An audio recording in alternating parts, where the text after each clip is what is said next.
je réalise ce que j'appelle un documentaire d'anticipation, c'est-à-dire que je vais documenter le réel pour donner à voir ma vision d'un futur proche.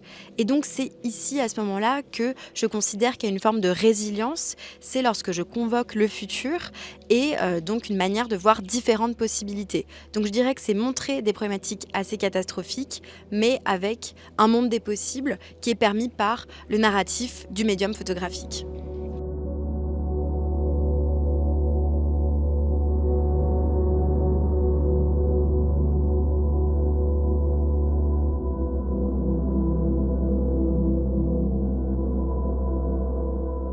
À mon sens, ici, on est dans une esthétique presque d'une beauté malade qui rappelle en effet les codes de la science-fiction et je me pose la question, par le médium de la photographie, de comment montrer l'invisible. Donc ici, la toxicité du gaz dont je parle, qui est mortel, est invisible. Donc comment on fait pour invoquer quelque chose qui est non visible à l'œil nu?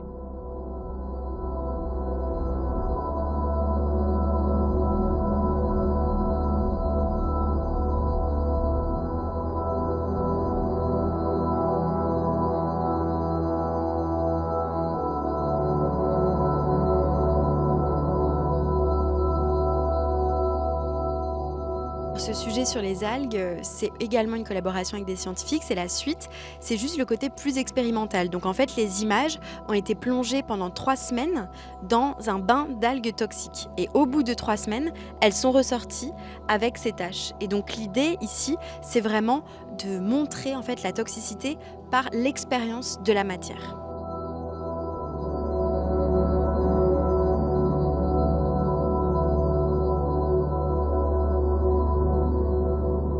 Pour moi, la photographie comme je l'entends, donc par exemple le documentaire d'anticipation, c'est une manière en fait de créer de l'empathie pour les jeunes, pour les spectateurs de manière générale.